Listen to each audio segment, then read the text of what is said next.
the Zero Vault. The sound was the first thing that told you the Gargantua was dying. It wasn't a human sound. It was the groan of a continent of metal under stress, a subaudible vibration that rattled your teeth and settled in the pit of your stomach. Jack stood on a strut of rusted durasteel the size of a city block, looking out at the graveyard. The Gargantua wasn't a single ship. It was a clot, a tumor of 1,000 ancient vessels fused together by gravity and time, orbiting a black hole that sat on the edge of the sector like a hungry eye. He was a hullbreaker, a scavenger of the dead, and this was the largest carcass in the galaxy. He'd found the anomaly 3 cycles ago. Deep in the guts of a pre-collapsed dreadnought, buried under kilometers of twisted wreckage, was a section that wasn't rusted. It wasn't even scarred. It was a smooth, iridescent alloy that drank the light from his headlamp. It shouldn't have been there. Nothing on the Gargantua was pristine.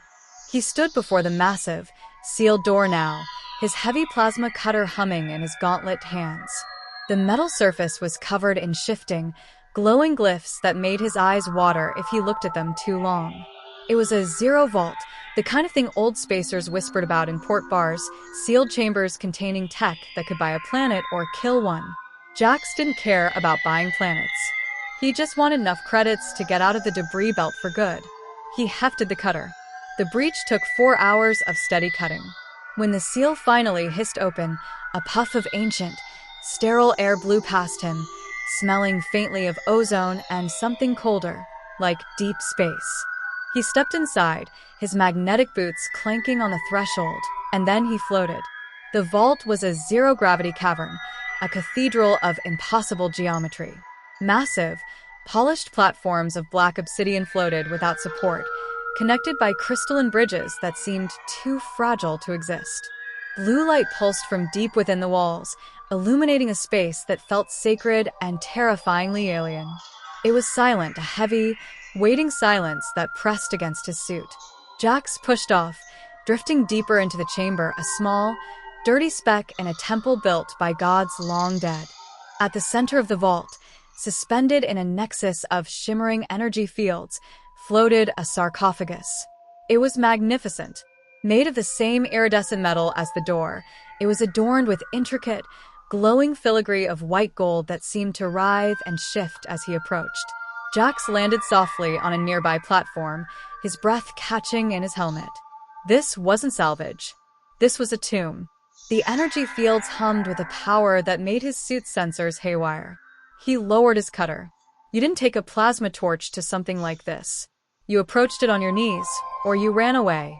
Jax, being a fool, walked toward it. A thick, transparent viewing port was set into the lid. He wiped away a layer of cosmic dust and looked inside. He wasn't dead. The man inside was suspended in a clear, viscous fluid, preserved in a state of perfect, ageless sleep. He was tall, his skin pale and almost translucent, with features of such unnatural symmetry that he looked more like a statue than a person.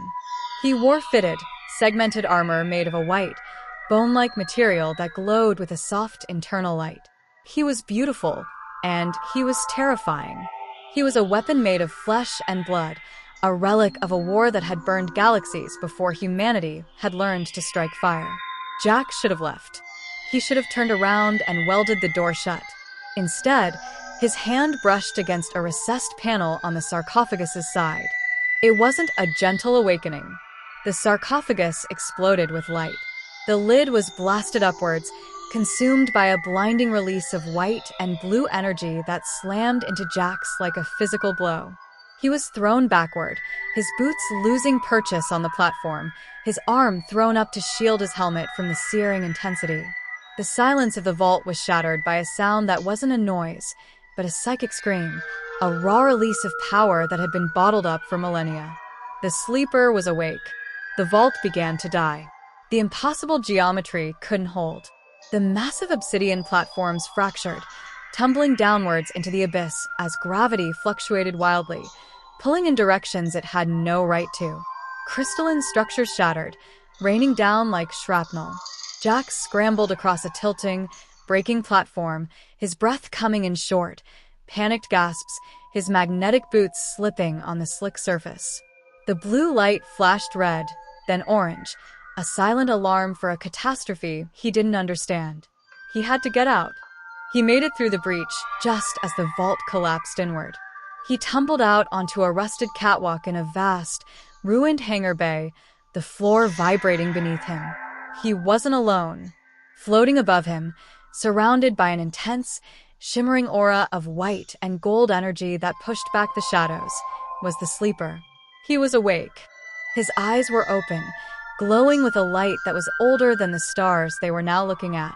He looked down at Jax, the small, dirty scavenger, with an expression of ancient, indifferent power. It wasn't malice.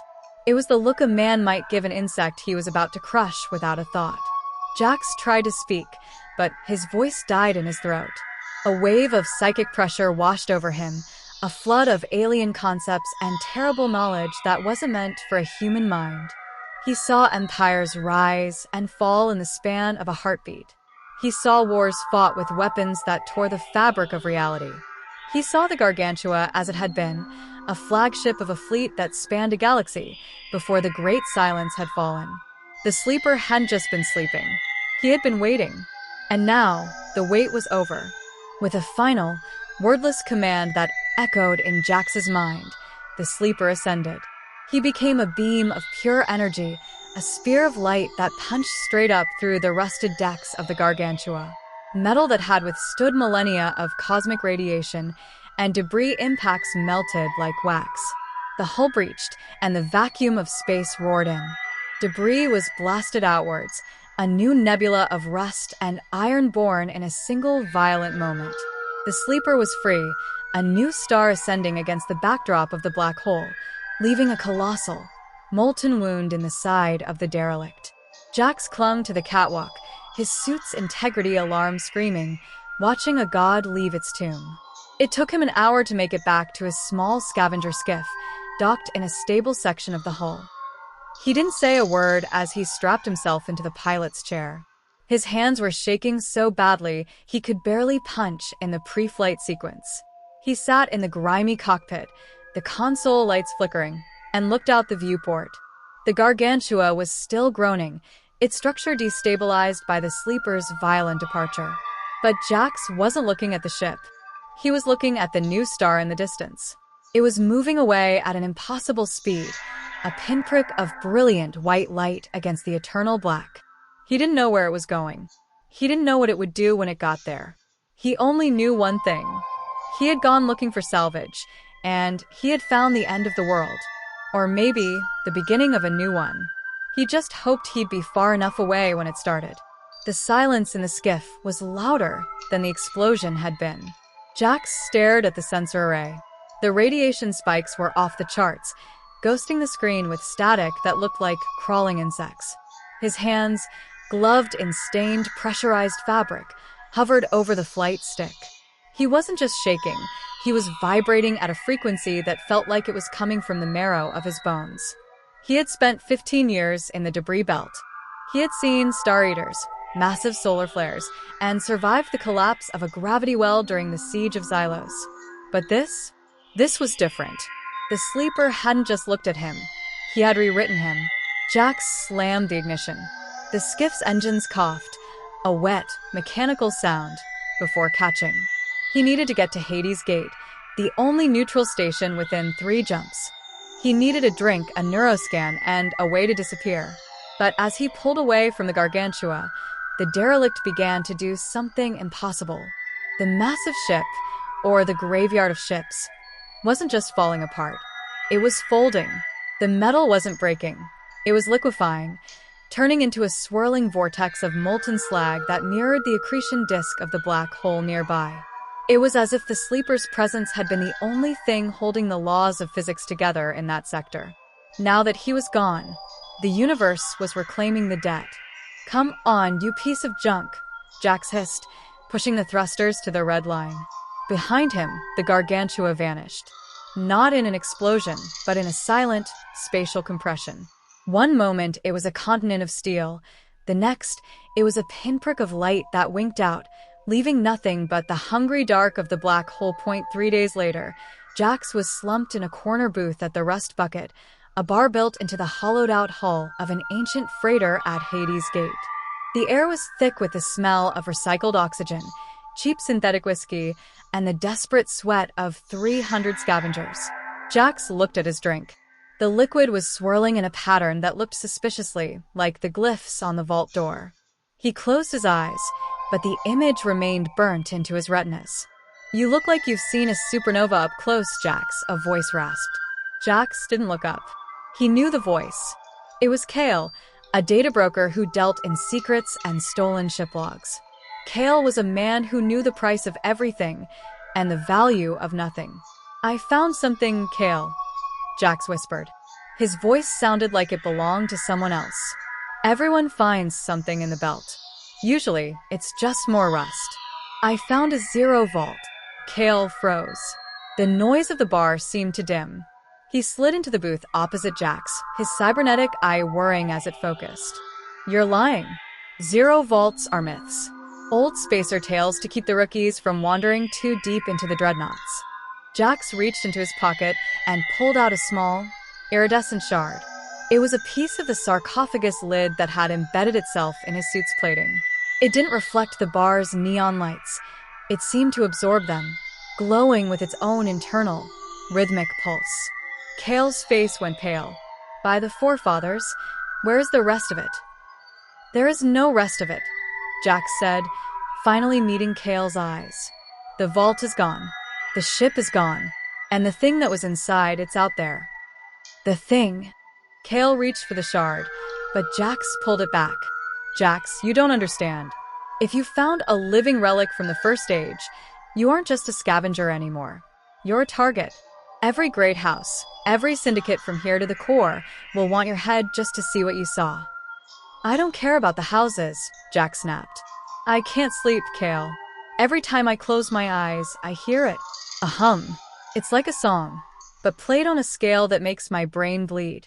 He left a mark on me." Before Kale could respond, the station's emergency sirens began to howl. It wasn't the standard decompression alarm. It was a rhythmic, deep-throated thrum that vibrated through the floorboards. Jack stood up, his hand going to the pulse pistol at his hip. "He's here." "Who?" Kale stammered. "The sleeper." They ran to the observation deck.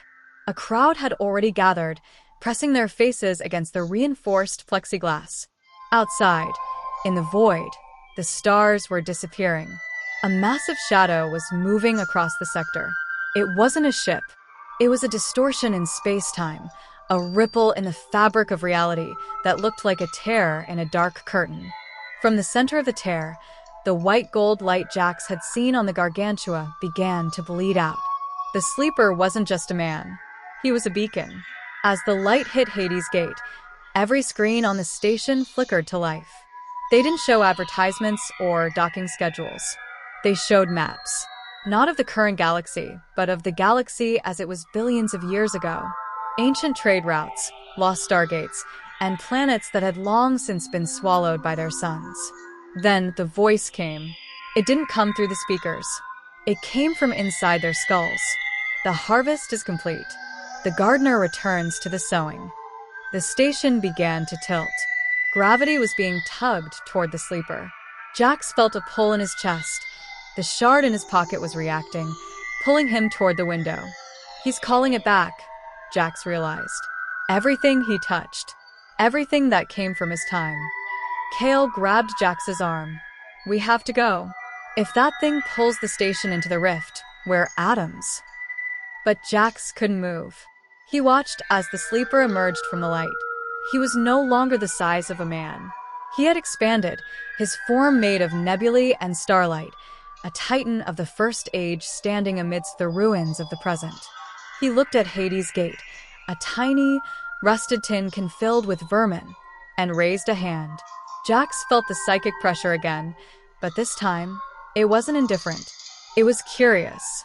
The sleeper remembered the small scavenger who had broken his seal. "Little spark," the voice echoed in Jax's mind. "You awakened the end.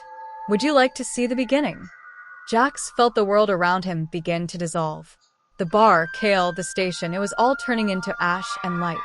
He was being lifted, his physical body becoming secondary to the raw energy of the sleeper's presence.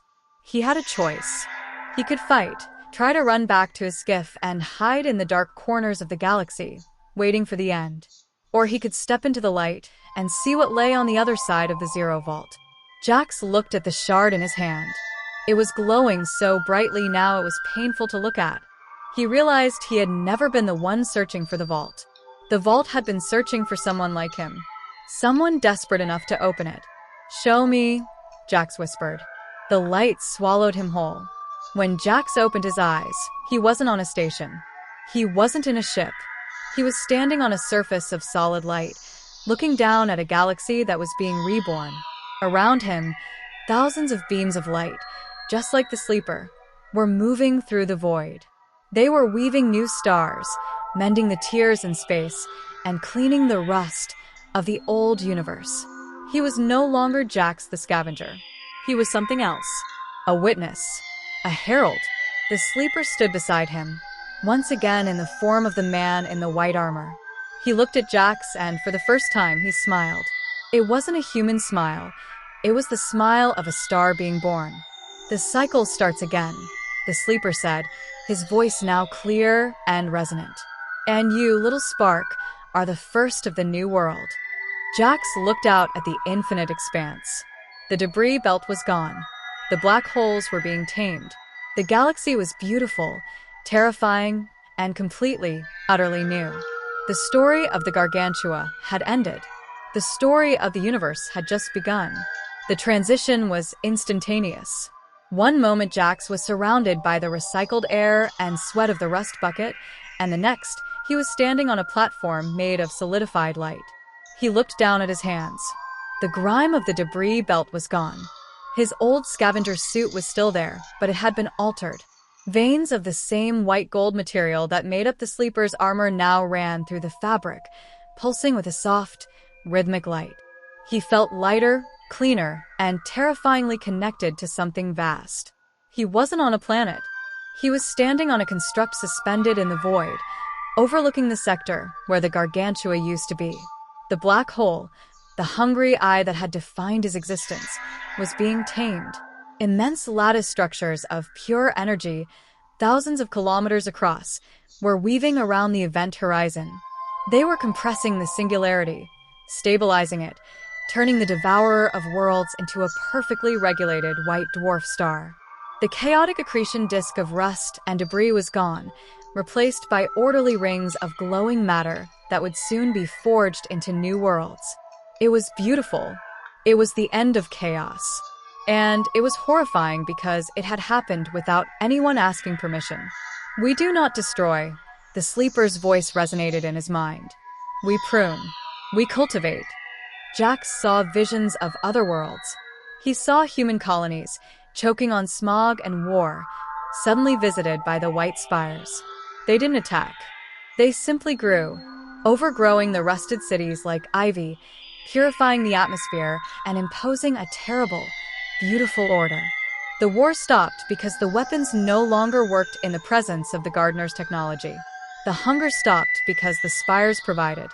Freedom stopped because there was only one path forward. "Why me?" Jax asked aloud, his voice sounding strange in the pristine silence.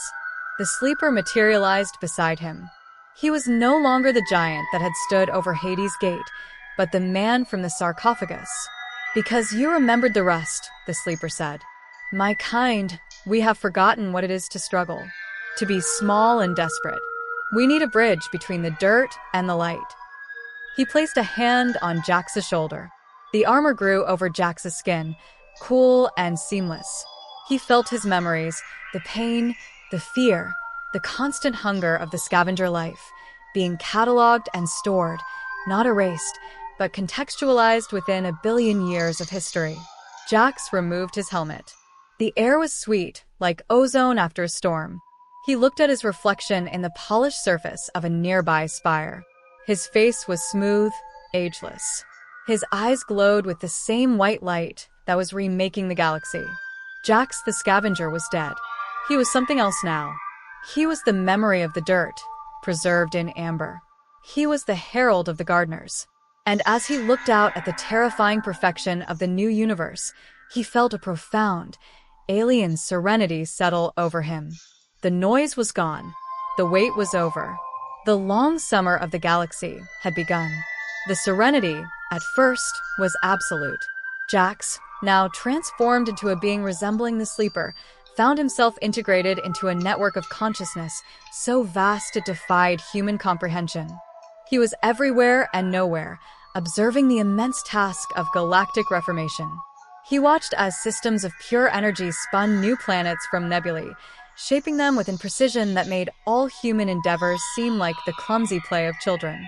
His own memories, the desperate scrambling for survival, the taste of synthetic whiskey, the sting of cosmic dust, they were all there, perfectly preserved, yet viewed through a lens of profound detachment. He was Jax, but Jax was a story being told to him, a curious artifact from a forgotten era.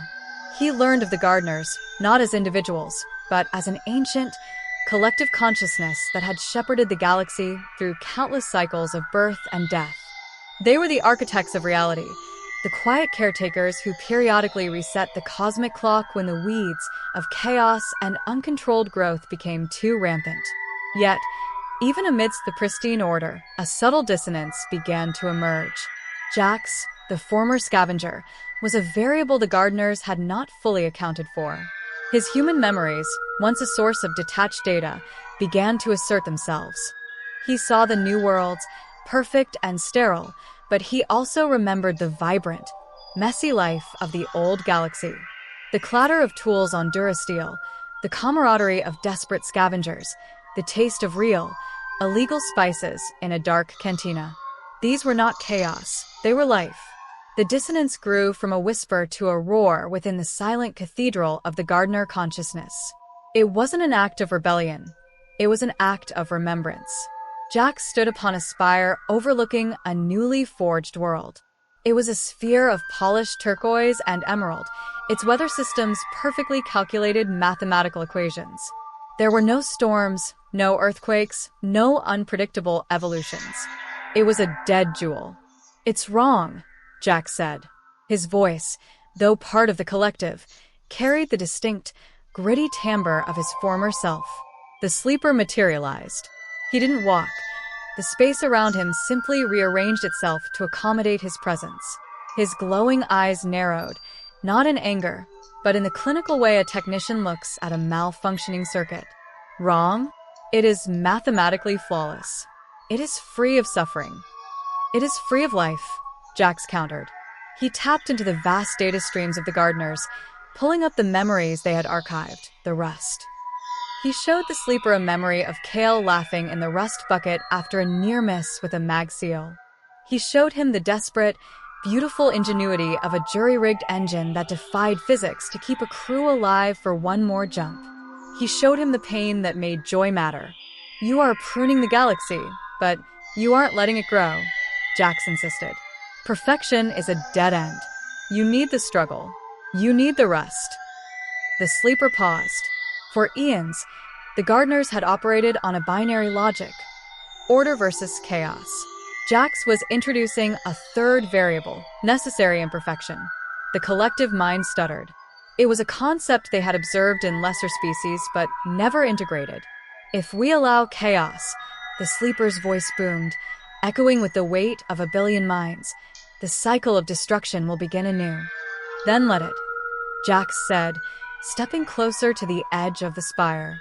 Better a short life that burns than an eternity of cold perfection. He didn't attack the sleeper. He didn't try to destroy the spires.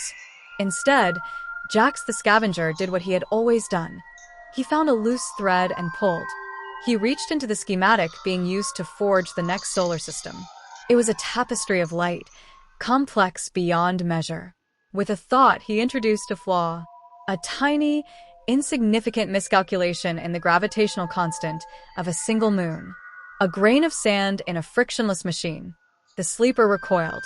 Alarms that hadn't rung in geological ages flared across the network. "What have you done, little spark?" "I planted a seed," Jax smiled. It was a human smile, crooked and defiant. The change rippled outward. The perfect equations tried to compensate, but the flaw was embedded deep in the foundation code. The new galaxy formed, magnificent and orderly, but in one small, forgotten corner, a moon wobbled on its axis. Tides became unpredictable. Weather systems clashed chaotically. In the primordial soup of that one insignificant world, molecules bumped into each other in ways the gardeners hadn't ordained. The sleeper looked at the anomaly, then at Jax. The immense white light of his presence dimmed slightly, infected by a shadow of doubt. "It is inefficient," the sleeper murmured.